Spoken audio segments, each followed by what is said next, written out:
Hi all, welcome back to my channel.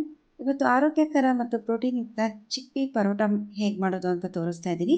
ಇದು ಬೆಳಗಿನ lunch ಬಾಕ್ಸ್ಗೆ ಅಥವಾ ನೈಟ್ ಡಿನ್ನರ್ಗೆ ತುಂಬಾ ಸೂಪರ್ ಆಯ್ಕೆ ಅಂತಲೇ ಹೇಳ್ಬೋದು. ಇದು ಕಡಿಮೆ ಪದಾರ್ಥದಲ್ಲಿ ತುಂಬಾ ಸುಲಭವಾಗಿ ಮಾಡ್ಬೋದು. ಇಲ್ಲಿ ನಾನು ಮೊದಲಿಗೆ ಓವರ್ ನೈಟ್ ಕಾಬೂಲ್ ಕಡಲೆನ ಒಂದು 100 ಗ್ರಾಮ್ಸ್ನ ನಾನಿಲ್ಲಿ ನೆನೆ ಹಾಕಿದ್ದೀನಿ. ಇದು 7 to 8 ಅವರ್ಸ್ ಇದನ್ನು ನೆನಿಬೇಕಿದು. ಇಲ್ಲಿ ನಾನು ಒಂದು ಜಾರಿಗೆ ನೆನೆಸಿರೋ ಅಂಥ ಕಾಬೂಲ್ ಕಡಲೆನ ಇದಕ್ಕೆ ಟ್ರಾನ್ಸ್ಫರ್ ಮಾಡ್ಕೊತಾ ಇದ್ದೀನಿ. ಇಲ್ಲಿ ನಾನು 100 ಗ್ರಾಮ್ಸ್ ಅಷ್ಟು ಕಾಬೂಲ್ ಕಡಲೆನ ತೊಗೊಂಡಿದ್ದೀನಿ. ಹಾಗೆಯೇ ಇಲ್ಲಿ ಒಂದು ಮೀಡಿಯಮ್ ಗಾತ್ರದ ಕ್ಯಾರೆಟ್ನ ತುರ್ಕೊಂಡು ನಾನಿಲ್ಲಿ ಇದಕ್ಕೆ ಸೇರಿಸ್ಕೊತಾ ಇದ್ದೀನಿ.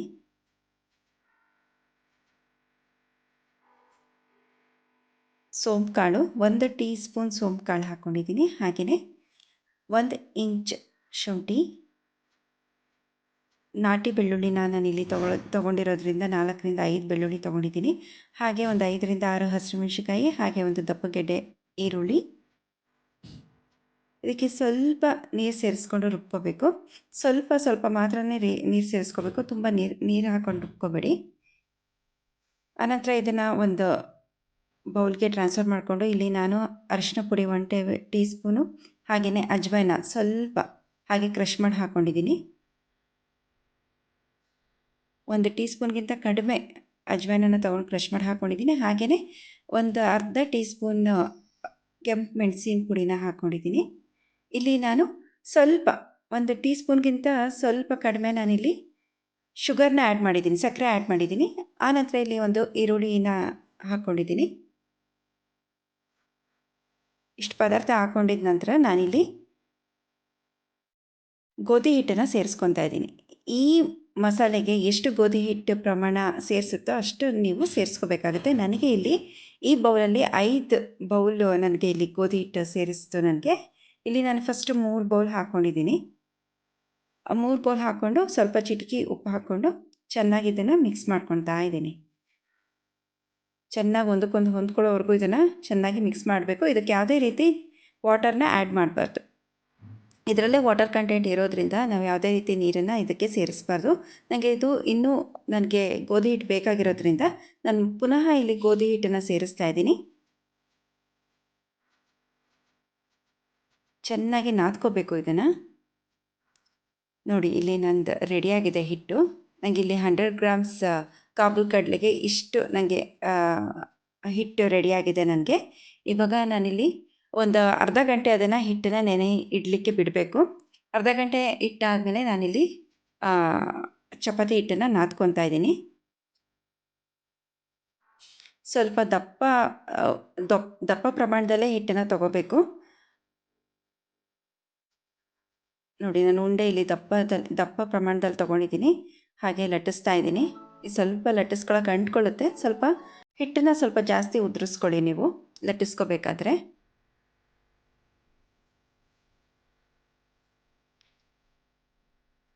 ನೋಡಿ, ತೆಳುಬೇಕಾದ್ರೂ ಹಾಕೋಬೋದು. ಆದರೆ ತೆಳುಗಿಂತ ಸ್ವಲ್ಪ ತಿಕ್ನೆಸ್ ಕಮ್ಮಿ ಇರೋ ಥರನೇ ನೀವಿಲ್ಲೇ ಲಟ್ಟಿಸ್ಕೊಂಡು ಅದ್ರ ಮೇಲೆ ನಾನಿಲ್ಲಿ ಕಪ್ಪೆಳ್ಳನ್ನು ಹಾಕ್ಕೊಂಡಿದ್ದೀನಿ. ಕಪ್ಪೆಳ್ಳು ಹಾಕೊಳ್ಳೋದ್ರಿಂದ ಚೆನ್ನಾಗಿರುತ್ತೆ, ರುಚಿ ತುಂಬಾ ಚೆನ್ನಾಗಿರುತ್ತೆ, ನೋಡೋದಕ್ಕೂ ತುಂಬ ಚೆನ್ನಾಗಿರುತ್ತೆ. ಅದರ ಜೊತೆ ನಾನಿಲ್ಲಿ ಕೊತ್ತಂಬರಿ ಸೊಪ್ಪನ್ನು ಕೂಡ ಸ್ವಲ್ಪ ಸ್ಪ್ರಿಂಕಲ್ ಮಾಡ್ಕೊಂಡಿದ್ದೀನಿ. ಇದಾದ ನಂತರ ನೋಡಿ, ಇಲ್ಲಿ ದಪ್ಪ ನೋಡಿ, ತಿಕ್ನೆಸ್ ನೋಡಿ ಇದು. ಇಲ್ಲಿ ನಾನೊಂದು ಪ್ಯಾನ್ನ ಕಾಯಕ್ಕೆ ಇಟ್ಕೊಂಡಿದ್ದೆ. ಇಲ್ಲಿ ಸ್ವಲ್ಪ ಆಯಿಲ್ನ ಸ್ಪ್ರೆಡ್ ಮಾಡ್ಕೋಬೇಕು. ಇವಾಗ ಲಟ್ಟಿಸ್ಕೊಂಡಿರೋ ಅಂಥ ಪರೋಟನ ಇದಕ್ಕೆ ಹಾಕೋಬೇಕು.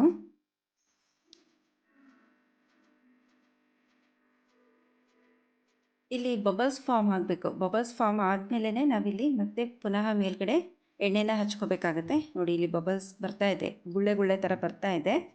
ಇವಾಗ ನಾವು ಇದರ ಮೇಲೆ ಆಯಿಲ್ನ ಸ್ಪ್ರೆಡ್ ಮಾಡ್ಕೋಬೇಕು.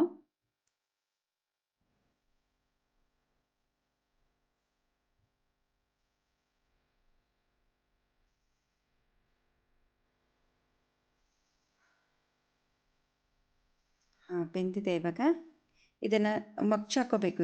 ಇವಾಗ ಇದು ಸ್ವಲ್ಪ ಮೀಡಿಯಮ್ ಫ್ಲೇಮಲ್ಲೇ ಚೆನ್ನಾಗಿ ಬೇಯಿಸ್ಬೇಕಾಗುತ್ತೆ. ಯಾಕೆಂದರೆ ನಾವಿಲ್ಲಿ ಚಿಕ್ಪೀನ ಬೇಯಿಸ್ಬಿಟ್ಟು ಇಲ್ಲಿ ನಾವು ಗ್ರೈಂಡ್ ಮಾಡಿಲ್ಲ, ಹಾಗೆ ಹಸಿನೇ ಗ್ರೈಂಡ್ ಮಾಡಿರೋದ್ರಿಂದ ಸ್ವಲ್ಪ ಮೀಡಿಯಮ್ ಫ್ಲೇಮಲ್ಲೇ ನಾವು ಇದನ್ನು ಚೆನ್ನಾಗಿ ಈ ಪರೋಟನ ಬೇಯಿಸ್ಕೋಬೇಕಾಗತ್ತೆ. ಹೈ ಫ್ಲೇಮಲ್ಲಿ ಬೇಯಿಸಿದರೆ ಒಳಗಡೆ ಬೆಂದಿರೋದಿಲ್ಲ. ಹಾಗಾಗಿ ನೀವು ಮೀಡಿಯಮ್ ಫ್ಲೇಮಲ್ಲೇ, ಸ್ವಲ್ಪ ಕಮ್ಮಿ ಫ್ಲೇಮಲ್ಲೇ ಇಟ್ಟು ಈ ಪರೋಟನ ಬೇಯಿಸ್ಕೋಬೇಕಾಗತ್ತೆ.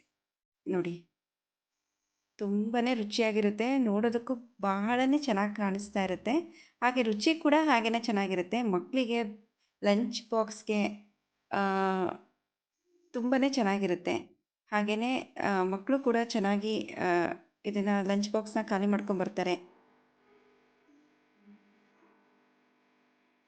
ಹಾಂ, ನೋಡಿ ಇದು ಆಗಿದೆ. ಇದು ತುಂಬಾ ರುಚಿಯಾಗಿರುತ್ತೆ.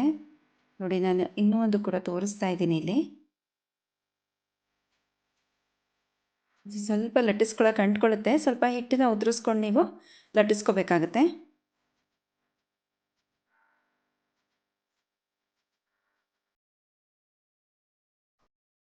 ಸಣ್ಣ ಪ್ರಮಾಣದ ಉರಿಯಲ್ಲೇ ನೀವು ಇದನ್ನು ಬೇಯಿಸಬೇಕು.